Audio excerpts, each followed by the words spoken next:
एमर, सबसे पहले अगर थोड़ा सा मैच के ऊपर बात की जाए तो आज टॉक इन टाउन है सऊद शकील, उनके ऊपर थोड़ा सा आप रोशनी डालना चाहेंगे? जी, मैं बिल्कुल मुकम्मल बात करना चाहूंगा सऊद शकील के हवाले से। दोस्तों, मैं आपका जो एबीएन का प्लेटफॉर्म है उसके ऊपर मैं इस विसातत से 2014 में Saud Shakeel under 19 world cup खेलने जाते हैं, तो वहां से ये सब जो क्रिकेट के हल्के हैं, जो करीबी निगाह रखते हैं, वो देख लेते हैं कि एक ऐसा टैलेंट बाएं हाथ से खेलने वाला नौजवान जिसमें कुछ खास जरूर है। उसके बाद सऊद शकील जो है वो डोमेस्टिक क्रिकेट में जाते हैं और रन्स करना शुरू कर देते हैं। यानी वो आप उनको उनके रन्स हर जगह पर हैं। यानी वो ऐसा प्लेयर नहीं है जो कि सोशल मीडिया की हाइप पर कि उसने कुछ लोगों को बासर लोगों को अपने साथ लिया हुआ है और वो उसके लिए ट्वीट्स करते हैं तो वो इस तरह है, ऐसा नहीं है। हालांकि सऊद शकील को वो हाइप दी नहीं गई, कभी सोशल मीडिया सेंसेशन बनाया ही नहीं गया जिस तरह से कुछ और खिलाड़ियों को बनाया गया। चले, मैं उनकी जर्नी आपके सामने, उनका सफर रखना चाहता हूं। अंडर 19 क्रिकेट से डोमेस्टिक क्रिकेट में आते हैं, हर जगह रन्स करते हैं, चाहे वो कराची के लिए रन्स हो, चाहे वो अपने डिपार्टमेंट के लिए रन्स हो, चाहे वो सिंध की टीम के लिए रन्स हो, चाहे वो पाकिस्तान ए के लिए रन्स हो। मतलब रन्स के कोकाबुरा से रन्स किया, ड्यूक से रन्स किया, ग्रेस से रन्स किए, ग्रीन विकेट पर रन्स किए, बैटिंग विकेट पर रन्स किए, स्पिनिंग विकेट पर रन्स किए और रन्स करते चले गए, लेकिन सोशल मीडिया डार्लिंग नहीं बन सके। लोग 2017-18 के बाद से उनके लिए आवाज उठाना शुरू हो गए थे, भाई सऊद शकील को लेके आओ, सऊद शकील को लेके आओ, लेकिन कोई ना कोई नया खिलाड़ी आ जाता था, कोई ना कोई और खिलाड़ी आ जाता था। सऊद शकील को पाकिस्तानी टीम का दरवाजा नहीं बनाया जाता था। लेकिन फिर हुआ यह कि सऊद शकील को बिलाखिर एक तवील परफॉर्मेंस, छोटी नहीं तवील परफॉर्मेंस देने के बाद पाकिस्तानी टीम में सिलेक्ट किया गया। देखिए, सारे चेक बॉक्स जो है ना टिक हैं सऊद शकील के। Talented, yes it is. Fitness बेहतरीन, परफॉर्मेंस बेहतरीन, एटीट्यूड बेहतरीन, कप्तानी कर रखी है बेहतरीन, डोमेस्टिक परफॉर्मर बेहतरीन। यानी सारे चेक करने के बाद, यानी हर कठिन मरहले को पार करने के बाद, एक वो कहते हैं कढ़ाई में कुड़ने के बाद जब एक प्लेयर बाहर निकला तो मुकम्मल प्रोडक्ट था। उसने आकर टेस्ट क्रिकेट को ऐसे गले लगाया जैसे कोई मसला ही नहीं, अपनी गली में खेल रहे हैं, या ये तो उनके लिए रोज की बात है। उनका आप डेब्यू देखिए, उनकी बैटिंग देखिए इंग्लैंड के खिलाफ, फिर न्यूजीलैंड के खिलाफ जिस तरह से उन्होंने होम पे खेला, और फिर पहला ही टेस्ट पाकिस्तान से बाहर खेल रहे हैं श्रीलंका में, और उन्होंने इस तरह से खेला जैसे उनके लिए तो रोज। उनकी टेक्निक आप देखें, उनकी टेक्निक अगेंस्ट द पेसर, उनकी टेक्निक अगेंस्ट द स्पिनर, कहां पर अगले कदम पर खेलना है, कहां पर पिछले कदम पर खेलना है। स्पिनर को स्वीप मार के, मैं ये लफ्ज इस्तेमाल करूंगा, उन्होंने स्पिनर, श्रीलंका के स्पिनर को आवाज बाख्ता कर दिया। वो प्रभत जसूरिया जिसने एक हवा बनाया हुआ था पूरी दुनिया में, पाकिस्तान के लास्ट ओवर पे भी बहुत तंग किया था, इसमें भी 3 विकेट ले गए थे। उनको उन्होंने बॉडी के करीब से भी स्वीप मारा, दूर से भी स्वीप मारा, आउटसाइड ऑफ स्टंप से भी स्वीप मारा, कट खेला। अच्छा, कमांडिंग इनिंग्स थी, यानी जब दिल किया तो बॉल की लेग साइड पर रहकर एक्स्ट्रा कवर पे खेल दिया, प्लेस कर दिया, चौका मार दिया, कट मार दिया, स्वीप मार दिया, और बीच बीच में निकल के सीधा भी मारा। हर शॉट में आप उनका बैलेंस देखिए, उनका टेम्परामेंट देखें, उनका मेथड देखें। मैं कहूंगा सऊद शकील, तुम्हें सलाम है। ठीक हो गया। बैराम, आप क्या कहेंगे? एवरेज उनकी अब अबव 98 है, अपनी 6 जो उन्होंने मैचेस खेले हैं। उसके अलावा आप देखें तो पहली सेंचुरी है, डबल सेंचुरी है श्रीलंका में। सो बातें तो अब अच्छा, एक छोटी सी इंटरप्शन, सॉरी मैं आपको कट कर रहा हूं हसनैन। खबर ताजा तरीन है कि पाकिस्तान ने सारे विकेट हासिल कर ली है श्रीलंका की, और 130 रन की जो है वो लीड सेट की है। अब आप प्लीज। ठीक हो गया जी। बैराम जी, तो काफी कुछ तो बता दिया अमर भाई ने, मैं कुछ ऐड कर देता हूं। इस टीम के अंदर पाकिस्तान की जो टेस्ट स्क्वाड है, आपने देखा होगा कि पास्ट में, पर्टिकुलरली मैं बाबर की यूनिट की बात कर रहा हूं, कि जो भी स्क्वाड में आता है उनको फिर बारी इवेंचुअली मिली जाती है। कभी कभार तो ये गलत भी साबित होता है, जिस तरह जाहिद महमूद को बारी देने के लिए खिला दिया था अबरार से के ऊपर रावलपिंडी टेस्ट में इंग्लैंड के खिलाफ। सऊद शकील ने बहुत वेट किया इस बारी का, 2.5 साल। 2020 के कोविड के आने के फौरन बाद जो पाकिस्तान का टूर था इंग्लैंड का, उसके लिए वो सिलेक्ट हुए, और फिर बारी नहीं आ रही थी, कोई तकरीबन 2.5 साल के बाद उनको चांस मिला इंग्लैंड के खिलाफ ही, मगर पाकिस्तान वाली सीरीज के अंदर, जो कि इधर होम टर्फ पे हुई थी।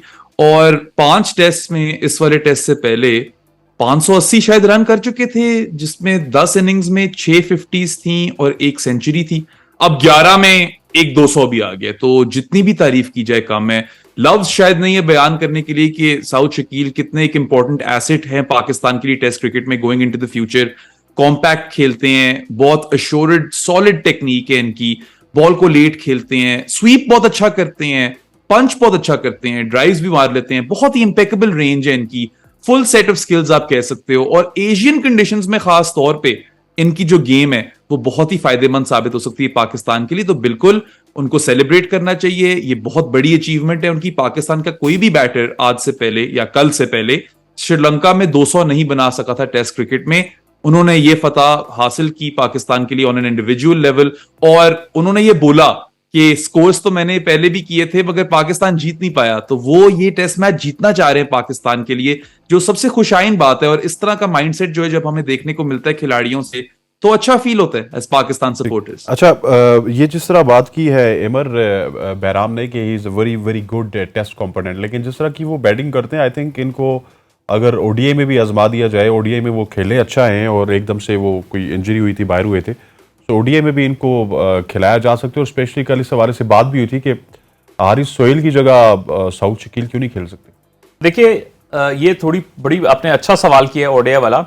अब तो देर हो गई है, मैं लफ्ज इस्तेमाल करूंगा। इनकी क्वालिटी में तो कोई शक नहीं है, उन्होंने तो अपनी क्वालिटी डोमेस्टिक में जो उनको फॉलो करा था उनको पहले से पता था उनमें क्वालिटी है, यानी उनको कोई हैरानगी नहीं हुई सऊद शकील के परफॉर्म करने पे। लेकिन नुकता यह कि अब आपने इतना वक्त बिता दिया है, यानी इस वक्त आप अचानक से अगर सऊद को डालेंगे तो फिर एक तो दो इसमें चीजें देखने वाली हैं। एक तो यह कि सऊद के साथ भी ज्यादती है, क्योंकि इतना वनडे क्रिकेट मुश्किल होती है, इसलिए वैसे तो हर फॉर्मेट ही मुश्किल होता है, टेस्ट बहुत ज्यादा मुश्किल होता है, लेकिन वनडे क्रिकेट में थोड़े रन्स की कैद आ जाती है ना, अपने इतने वन पे इतना रन्स करने, आपको कैलकुलेशन, रन रेट रिक्वायर्ड।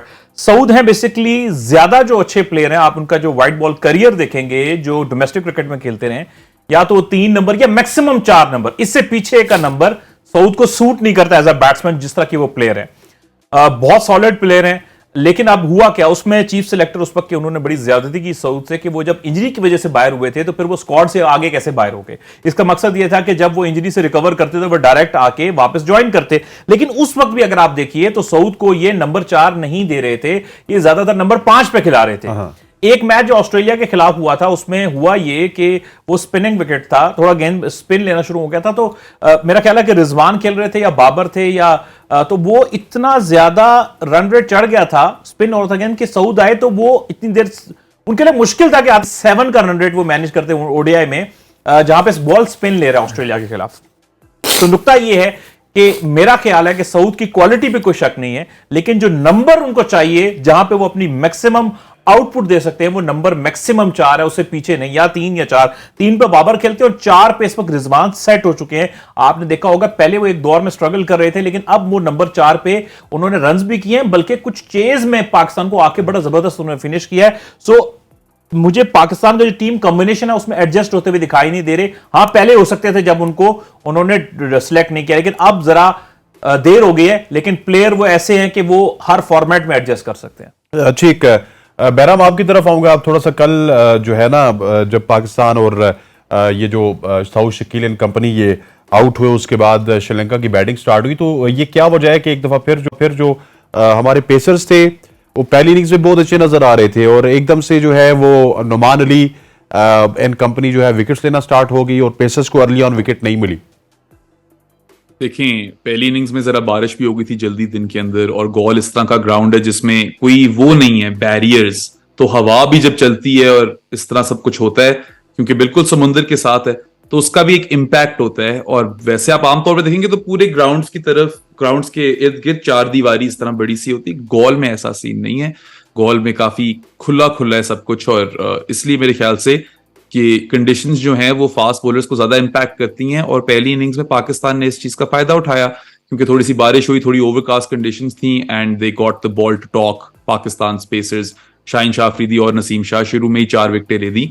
मेरे नहीं ख्याल से कोई इसमें बहुत कोई वरी करने वाली बात है। आई थिंक पाकिस्तान ने अच्छा खेला है तीसरी इनिंग्स में भी, और श्रीलंका को भी दाद देनी चाहिए। धनंजय डिसिल्वा खास तौर पे जिस तरह खेले हैं इस टेस्ट मैच में, पहले 122 बनाए पहली इनिंग्स में, फिर 82 इस वाली इनिंग्स में बनाए, और अगर अभी 130 रन्स का टारगेट दिया श्रीलंका ने पाकिस्तान को, तो वो आप कह सकते हो कि सारा का सारा धनंजय की वजह से ही दिया है। क्योंकि अगर उनकी परफॉर्मेंस आप निकाल दें, 100 रन उसमें से कम कर दे तो रह जाते हैं 30 रन, जिसका टारगेट तो पाकिस्तान आराम से कर लेती।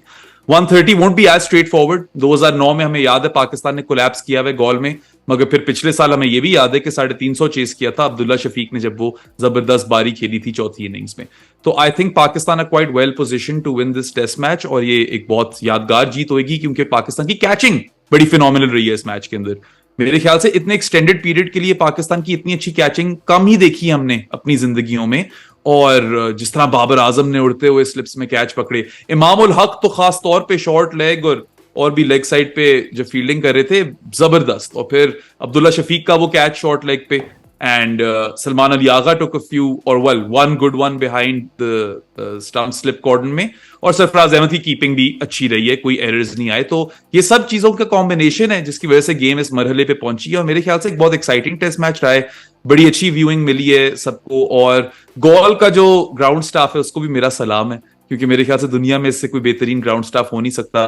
बारिश होती है, वेट आउटफील्ड का कभी कोई खतरा ही नहीं होता इन लोगों के साथ, इतने ये महारत से अपना काम करते हैं। सो या इट्स बिन ग्रेट व्यूइंग, मैंने तो बहुत एंजॉय किया है। और as far as pace bowling is concerned, I think Naseem और शाहीन को इतने बुरे भी नहीं रहे। ठीक है, विकेट इतनी फेवरेबल नहीं थी, जब कंडीशंस का फायदा उठा सके उन लोगों ने उठाया। और अभी शाहीन ने जिस तरह इन्फोर्स कर बोल आउट किए श्रीलंका को, आखिरी 2 विकेट्स लिए, I think that was quite commendable as well. ठीक, इमर, नुमान अली के हवाले से जो है वो आपकी ट्वीट भी मैंने पढ़ी, और कल से हम बात कर रहे थे, पूरे सोशल मीडिया में बात हो रही थी कि नुमान अली को क्यों लेके जाया जा रहा है, उनका कैरियर ख़त्म हो गया। लेकिन अचानक से जो है नुमान अली ने अजीबोगरीब सी परफॉर्मेंस दे दी, मतलब इसको यही कह सकते हैं आप। अच्छा, मैं पहले थोड़ा सा ऐड करूंगा, जिस तरह बिराम बात कर रहे थे, और फिर मैं आपके नुमान अली वाली बात पर आता हूं। अच्छा, जो पाकिस्तान का जो ट्रैक रिकॉर्ड है ना श्रीलंका के खिलाफ, वो बड़ा मिक्स एंड मैच है। यानी एक तो वो 2009 वाले गॉल टेस्ट की बेराम ने बात की, दूसरा मुझे याद आता है गालबन 2017 या 18 में हमने यूएई में कोई 100 के करीब का टारगेट चेज हम वो चौथी इनिंग्स में नहीं कर पाए थे। रंगाना हेरात जो हमेशा हमारे खिलाफ काफी कामयाब रहे, उन वही हमें आके परेशान कर गए थे, और हम वो बड़े क्लोज आके मैच हार गए, इतना छोटा टोटल भी। लेकिन ये वो वाली सीरीज थी एमर, मिस यू के फौरन बाद वाली सीरीज। जी बिल्कुल वही थी, बिल्कुल। सरफराज अहमद कप्तान थे, और पाकिस्तान यूएई में पहली बार 10 सालों में कोई सीरीज हारा था, यानी ये भी एक उसमें रिकॉर्ड ब्रेक हुआ था। सो नुकता ये है कि हमारी मिक्स फीलिंग है, यानी हमने ये भी देखा कि हमने 370 प्लस चेस किया, जिसमें शान मसूद और यूनुस खान ने बड़ा जबरदस्त खेला था। फिर लास्ट ईयर अब्दुल्ला शफीक का जो 100 था, अनबीटन 100 था, और तो हमारे दोनों फीलिंग्स है। लेकिन मुझे लगता है कि ये बैच ऑफ प्लेयर्स हमारे काफी कॉन्फिडेंट हैं, और मुझे पूरा यकीन है कि ये करेंगे। और अब तक टर्न जो हमने देखा है पिच में, ठीक है, बीच बीच में कुछ गेंदें बाउंस करती हैं, टर्न करती हैं, वरना नॉर्मली स्लो टर्न, इतना एक्स्ट्रा ऑर्डिनरी टर्न नहीं है जो क्या मैनेजेबल ना हो। जो प्लेयर आके टाइम ले लेता है उसको प्रॉब्लम इतनी ज्यादा नहीं होती है, यानी तो इसलिए मैं समझता हूं कि अभी भी बैटिंग के लिए इतनी बुरी कंडीशंस नहीं हुई, अगर आप थोड़ा अपने आप को अप्लाई करें या मेरिट पर खेलें। अच्छा, ये तो हो गई एक बात। दूसरा ये कि जो पेसर्स में थोड़ी सी मैं बात करना चाहूंगा, जो पहली इनिंग्स थी ना, देखिए उसमें मॉइस्चर था, बारिश भी होती है, गॉल में बहुत ज्यादा मॉइस्चर था, पिच में फ्रेश पिच थी। तो आपने देखा जब पाकिस्तान ने पहले 2 घंटे में, यानी जो पहला सेशन था इस मैच का पहले दिन का, उसमें मूवमेंट थी, बाउंस था, बॉल निकल रहा था। इवन जब पाकिस्तान ने 4 आउट किए, बल्कि जब श्रीलंका ने बॉलिंग शुरू की तो विश्वा फर्नांडो का पहला ओवर बहुत ही कमाल था। लेकिन देखा कि दूसरे दिन में मिड के बाद फिर वो पिच में से वो मॉइस्चर निकल गया, वो जान निकल गई, और पिच और स्लो और सॉफ्ट होता गया, जिसकी वजह से पेसर्स जो है आपने देखा होगा उसके बाद पर स्पिनर्स ने आउट किए, पेसर्स की डोमिनेंसी उस तरह से नहीं रही है, स्पेशली टॉप में। ये एक वजह थी कि आपके जो पेसर्स जो है, आपको ओवरऑल श्रीलंका की भी आप देखा होगा कि उस तरफ से डोमिनेट विकेट नहीं ले सके हमारे पेसर्स भी, क्योंकि हेल्प खत्म हो गई थी। इतना टाइम था सऊद शकील के पास से वो बैटिंग कर रहे थे कि जब पिछले बैकफुट पे गेंद आता था ना, उस पे पहले वो आते थे पूरा बैकफुट पे तैयार हो जाते, उसके बाद वो अपना बैट प्रेजेंट करते थे, यानी बहुत टाइम था तमाम, आपने देखा होगा। और एक और इंपॉर्टेंट फैक्टर जो इसमें ये है कि जो धनंजय डिसिल्वा क्यों रन्स कर गए, मेरा ख्याल है कि उनकी पहले उनको तारीफ उनकी बनती है कि उन्होंने बहुत अच्छी अटैकिंग क्रिकेट खेली, मुश्किल जगहों से श्रीलंका को वो थोड़ा बेहतर जगह पे लेकर आए, लेकिन हमने उनको सही रीड नहीं किया हुआ, ये भी एक अपनी जगह फैक्टर है। देखिए, एक वो ऐसे प्लेयर हैं जो स्क्वायर ऑफ द विकेट बहुत अच्छा खेलते हैं, उनका बैट इस तरह का, उसका बैट स्विंग ऐसा है। ये पहले इनिंग्स में उनको बाउंसर पर ट्राई करते रहे, वो उनका प्लान फेल हुआ। जब ऐसा प्लेयर होता है जो स्क्वायर ऑफ द विकेट अच्छा होता है, उसको हमेशा आप स्टंप्स के अंदर आगे अर्ली ऑन, जब कोई भी प्लेयर सेट नहीं होता, उसको आगे लेंथ पे आप फास्ट बॉलर से गेंद करवाते हैं। स्पिनर पे वो बहुत कंफर्टेबल है, वो टांग रख के स्वीप भी मार देते हैं, सीधा भी मार देते हैं, फीट भी यूज करता हुआ देखा। लेकिन मेरा ख्याल है कि उनको शुरू में इनफ अगले लेंथ पे स्टंप्स के पास टेस्ट नहीं किया गया जहां पे वो स्ट्रगल कर सकते हैं, क्योंकि ऐसा player full face of the bat नहीं प्रेजेंट करता, वो हाफ फेस करता है, तो वहां वो ट्रैप हो सकता है। मेरा ये ख्याल है कि यहां पे थोड़ी सी बेहतरी की गुंजाइश पाकिस्तान के लिए। और नुमान अली वाली जो आपने बात की, उसको जल्दी से रैप अप करता हूं। देखिए, तजुर्बा तो नुमान अली के पास है। आज उन्होंने क्या किया कि थोड़ी उनका प्रॉब्लम यह है नुमान का कि वो बहुत फ्लैटर ट्रेजेक्टरी से बॉल करते हैं, क्योंकि उनका जो ये हैंड है ये ज्यादा एक्सटेंड नहीं होता है। उनका एक्शन ऐसा है कि वो यहां से बॉल डिलीवर करते हैं छोटे हाथ के साथ, यानी लो हाइट से। जब आप लो हाइट से गेंद फेंकते हैं तो उसमें यह होता है कि आपकी फ्लाइट कम होती है और वो थोड़ा तेज तेज गेंद करते हैं, तो उसमें मुश्किल हो जाता है। अच्छा, फिर उनका एक्शन ऐसा है कि वो इसमें पिच में मारते नहीं है, इसको स्पिन में मारना कहते हैं। जो प्लेयर अक्सर पिच होती है उसमें जो मार के करता है ना, वो ज्यादा हासिल करता है पिच से, तो वो थोड़ा इस तरह से तेज करते हैं लेकिन वो स्किड हो जाता है ज्यादा उनका बॉल। तो इस वजह से आज उन्होंने थोड़ा सा फ्लाइट भी दिया, एक्यूरेसी अच्छी थी, हल्का हल्का टर्न लेकर उन्होंने तंग किया। जैसे कोशाल मेंडिस था, उन्होंने वो गलत लाइन में खेल के पीछे चले गए, वो गए स्लाइट सा टर्न हुआ, आउट हो गए। मैथ्यू को बहुत अच्छा आउट किया, छोटा टर्न हुआ लेकिन जगह से हुआ, उन्होंने आउट किया। लेकिन मैं फिर भी बात ये कहूंगा, वेरी गुड नुमान अली, आप शाबाश है, लेकिन मैं अब भी कहूंगा अगले टेस्ट मैच में नवाज को खेलना चाहिए। He is better in many ways. उस पर फिर बात करेंगे आगे जाके कि क्यों है। मेरी जाती राय है कि अगले टेस्ट में नवाज ही को खेलना चाहिए।